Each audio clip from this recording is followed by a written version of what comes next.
Class 1ல் பாரதிதாசன் பாடம் பார்த்தாச்சு. அடுத்து கிளாஸ் 2 வீடியோ நம்ம பார்க்கலாம். 6ஆம் வகுப்பு தமிழ் இயல் 1ல் அடுத்து வர ரொம்ப முக்கியமான பகுதி தமிழ் கும்மி. பெருஞ்சித்திரனார் பாடல். டிஆர்பி தேர்வில் ஆசிரியர் குறிப்பு மற்றும் பாடல் வரிகளிலிருந்து இதில் கண்டிப்பாக கேள்வி வரும். வழக்கமாக நம்ம டாபிக் போயிடலாம். வணக்கம் நண்பர்களே, நம்ம டிஆர்பி தமிழ் கிளாஸில் இன்றைக்கி நம்ம பார்க்க போகிறது 6ஆம் வகுப்பு இயல் 1ல் இருக்க தமிழ் கும்மி செய்யுள் பகுதி. இதை எழுதினது பாவலரேறு பெருஞ்சித்திரனார். கும்மி கொட்டி தமிழை எப்படி போற்றுகிறார், இதில் இருந்து எக்ஸாமுக்கு என்னென்ன கேள்வி வரும்னு ஷார்ட்கட்டோட இந்த வீடியோவில் தெளிவாக பார்க்க போகிறோம். வாங்க கிளாஸ்க்குள்ளே போகலாம்.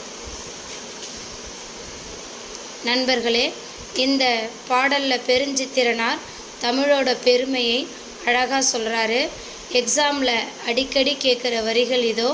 கொட்டுங்கடி கும்மி கொட்டுங்கடி, இளம் கோதையரே கும்மி கொட்டுங்கடி.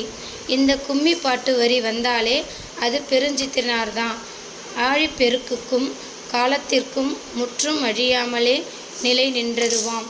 கடல் சீற்றம் ஆழிப்பெருக்கு வந்தாலும் காலங்கள் மாறினாலும் அழியாமல் நிலைத்து நிற்கும் மொழி நம்ம தமிழ் மொழி.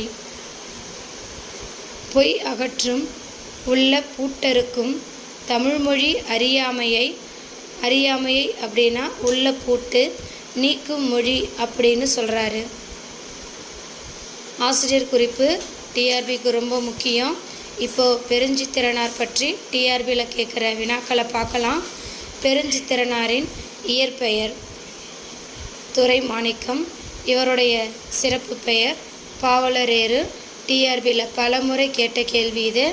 இவர் நடத்திய முக்கிய இதழ்கள் தேன்மொழி, தமிழ்ச்சிட்டு, தமிழ் நிலம். டிஆர்பியில் ஷார்ட்கட்டாக நம்ம எப்படி ஞாபகம் வச்சுக்கலாம் அப்படின்னா, மாணிக்கம் கையில் தேன் வச்சுருக்கார், அதை சிட்டு குடிக்குதுன்னு ஞாபகம் வச்சுக்கோங்க. இதழ்கள் பெயர் மறக்காது. இன்றைக்கி கிளாஸ் தமிழ் கும்மி பற்றி தெளிவாக பார்த்தோம். உங்களுக்கான இன்றைய கேள்வி, பாவலரேறு பெருஞ்சித்திரனாரின் இயற்பெயர் என்ன? தெரிஞ்சவங்க உடனே கீழே கமெண்ட் பண்ணுங்கள். நம்ம சேனலை இன்னும் சப்ஸ்கிரைப் பண்ணாதவங்க சப்ஸ்கிரைப் பண்ணுங்கள். அடுத்த கிளாஸில் சந்திக்கலாம். நன்றி.